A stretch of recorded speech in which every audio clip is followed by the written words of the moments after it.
Sir Ronald, kamusta naman? Nakalimutan ko pala i-press yung button kanina. Ang dami ko introduction. Maraming salamat sa UP Asian Center, of course, to the good dean and admin for allowing us for this beautiful venue. No? Talagang pang ano dapat to mga future podcast venue sa ano to, di ba? And thank you so much, Sir Ronald, Secretary Llamas, for joining us.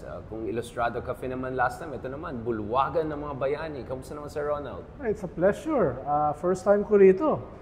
At maganda pala itong bulwagan ng mga bayani. Ito ay really mga old sculptures ng ating mga bayani. Are these Tolentino? Mga kung ba ito? Yung national artist natin. No?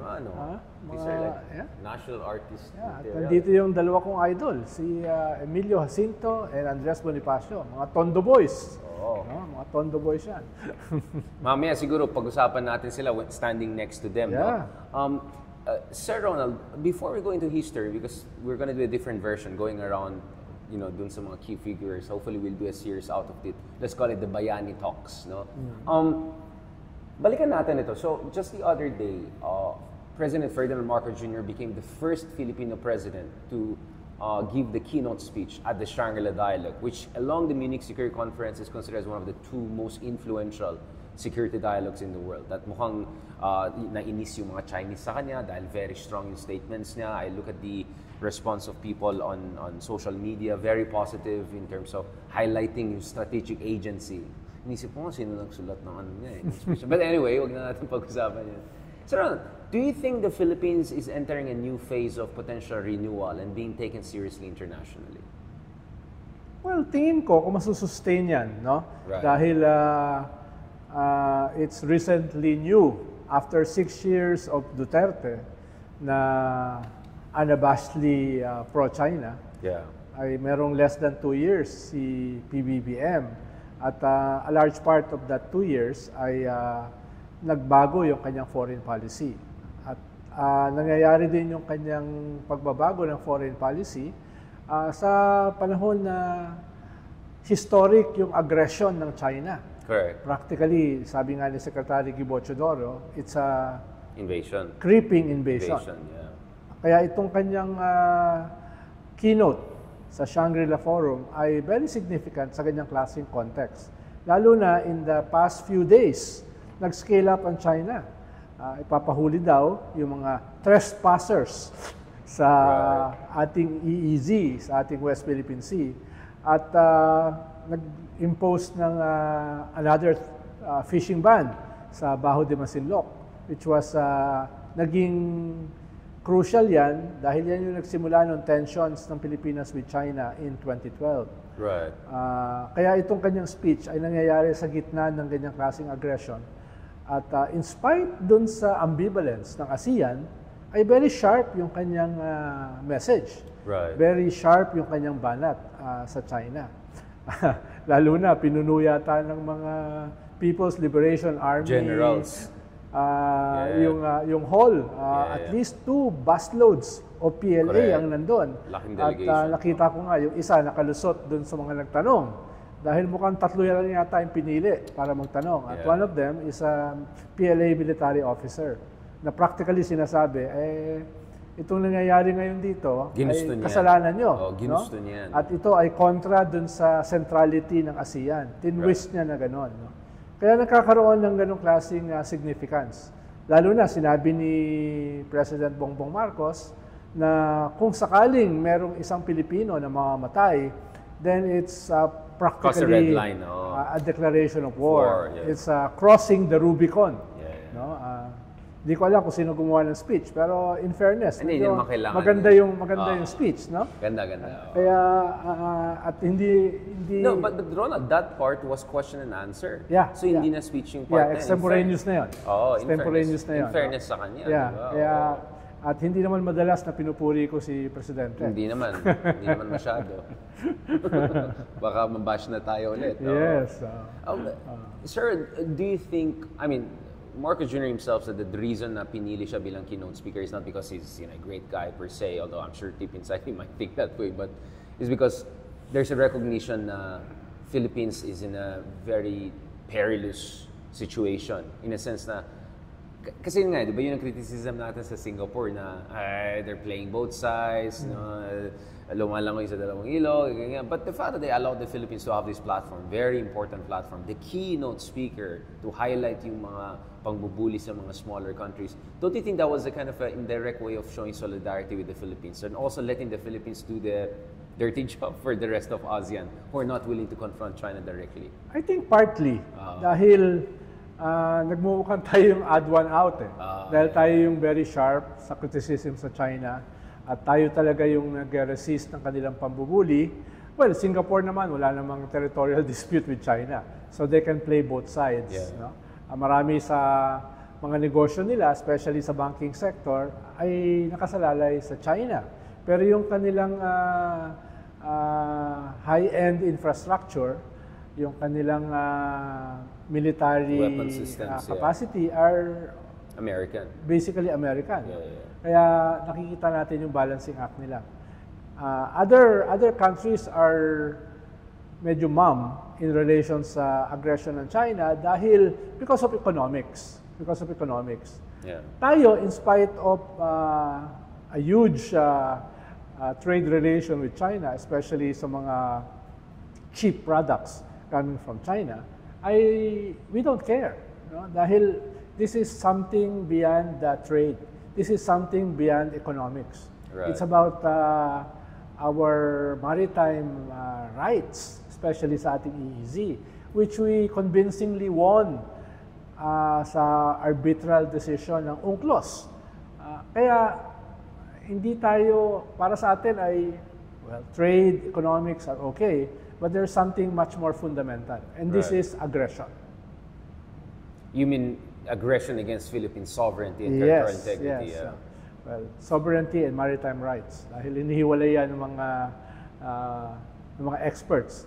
Pero para sa atin ay integrated yan. Hindi yan pwedeng ihiwalay. Yeah. At ito nga, yung nabanggit ko kanina, na nag-i-scaling up ang China. And it's not working. Hindi tayo basta-basta magpapabuli. Unlike the previous government. So, obviously the previous government doesn't include your government, the Aquino administration government. Yeah. What do you have to say to those na sinasabi nila na BBM is Aquino 2.0 when it comes to foreign policy? Do you think that's a compliment? That's a kind of a backhanded compliment to your administration for doing the right thing back in the day and in a way pissing off the Duterte camp and all? Well, yung gumawa nun, it was meant as insult, yeah. As an insult. Pero ang hindi niya alam, it's becoming less of an insult and more of a compliment. Yeah. Kaya baka nagsisisi na siya, bakit niya ginamit yung ganyang term na Aquino 2.0. Lalo na ay nagsisimulang balikan yung legacy ni Aquino. Right. Na nung panahon niya ay demonize, pero ngayon ay nakikita na, teka, karamihan pala ng inyong infrastructure na ginawa, nagsimula doon sa Aquino government. Teka, ito palang pag-file ng case sa UNCLOS na Aquino government ay long-term palang implications nito. Hindi lang pala to reactive. Correct. And for now, because of that, the whole world is on our side. At BBM is reaping that. Yung ganyang klaseng goodwill from the world because of the UNCLOS historic win. Right. So maraming mga Aquino legacies na ngayon ay nare-recognize as legacies. At ironically, it took a Marcos para ipagpatuloy yun. Or it's just that Marcos, unlike Duterte, is not just so beyond the pale na he understands. Basic lang yan, diba? Parating sinasabi ni Marcos na this is not my policy, this is what my people want. All the surveys, authoritative surveys are showing vast majority, super majority want us taking tougher stance. In fact, may support pa nga for military response. I don't know where that's coming from. Pero dahil galit na galit talagang tao sa pagbubuli ng China. Exactly. At after Duterte, any successor could do no wrong. Yeah. The bar was so low when it comes to human rights. So it's like negative 10 to 0. So when zero it comes is good. to foreign policy. Kaya, pero we have to give it to the president. No? Give credit where credit is due. Right. Ay nag-scale up siya at patuloy na nag-scale up sa usapin ng foreign policy. Tinapos niya yung critical na anti-drug campaign na the height of impunity during the previous government. Bagaman meron pa rin mga human rights violation here and there, at least medyo malayo dun sa impunity ng Duterte government na ngayon ay may hinihintay na international warrant for crimes against humanity. So medyo malayo.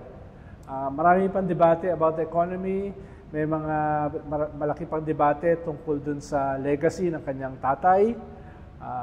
Pero pwede mong tignan ito as a cup half full, half empty. Unlike the Duterte presidency, na puro yata predominantly half empty. Or more than empty, like burning down the whole house. Yeah. Sir, Ronald, let me ask you this. Medyo matapang si Medyo matapang dumaan kasi yung nanay ko.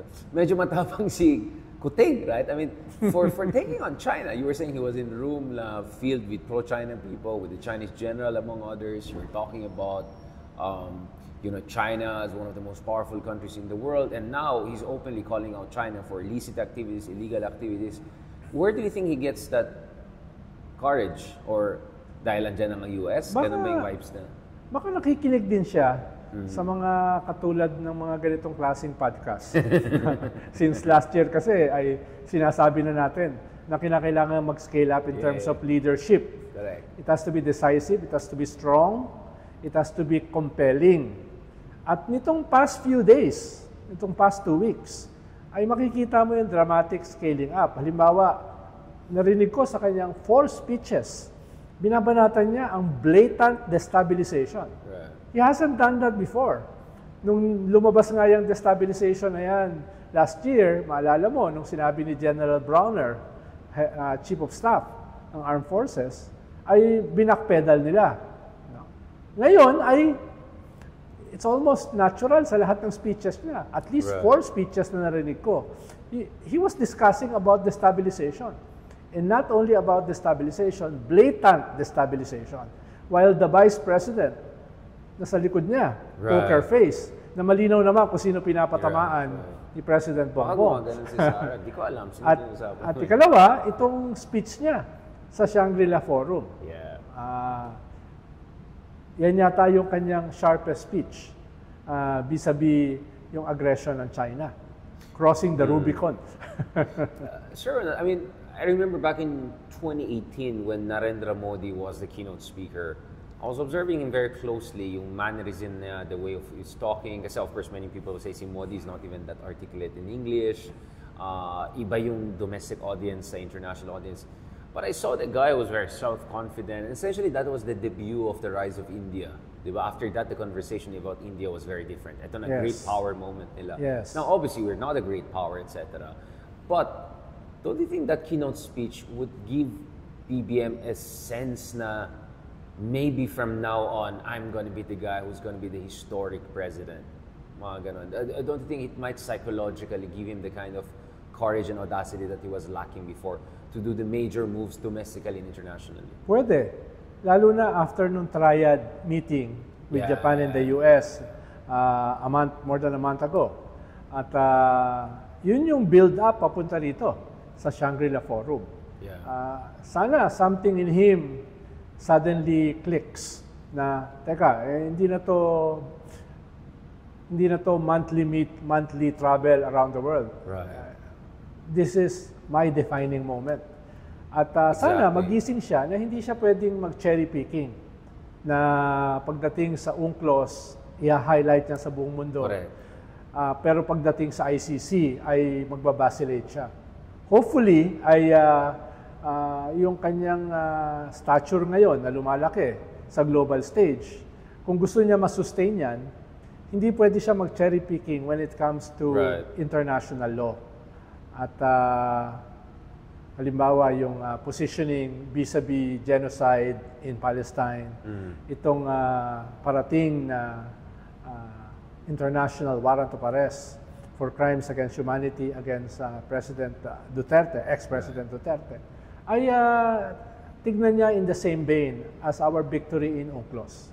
Yeah, I mean, we saw with Biden, he also recalibrated his position. Initially, they were threatening to say sanction nila ang ICC, they'll go Republican way. But eventually, they walked that back, and now nag-forward sila ng ceasefire plan. Finally, the US, after all of these massive violations of international law, after all the ICC and ICJ rolling, but si Biden, very strongly behind Israel all these years, is now it might cost him the election kung hindi siya mag-adjust. Yeah. Or it might have already. Maybe it's too late, but at least he's doing something, right? I think he recognizes that, So siguro, I mean, if he's relying on US support against China, he also has to realize that even the US had to recalibrate its anti-ICC positioning, realizing wala akong credibility, wala akong moral, Saka very glaring kasi yun eh. Yeah.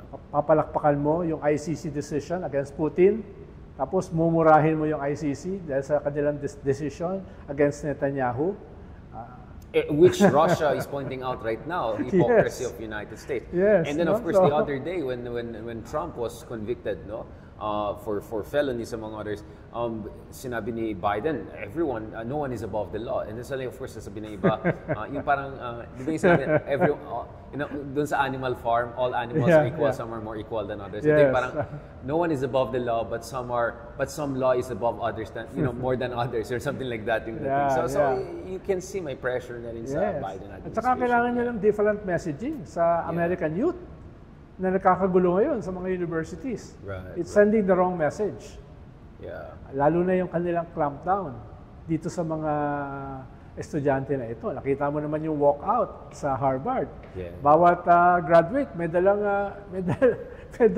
Palestinian slogan, pro-Palestinian slogan. It's totally different world. Grabe. All the top universities, Duke University, Texas. And these are not just any universities. These are the cream, the cream of the crop. Yeah, Ivy League and all of the key state universities, among others. I mean, kita-kita ko yan, I'm going around. Although, obviously California, Stanford, Berkeley, the ones I visited recently, these are already liberal places. So I think given na talaga their stance and all. Pero yung iba, medyo grabe talaga nangyari.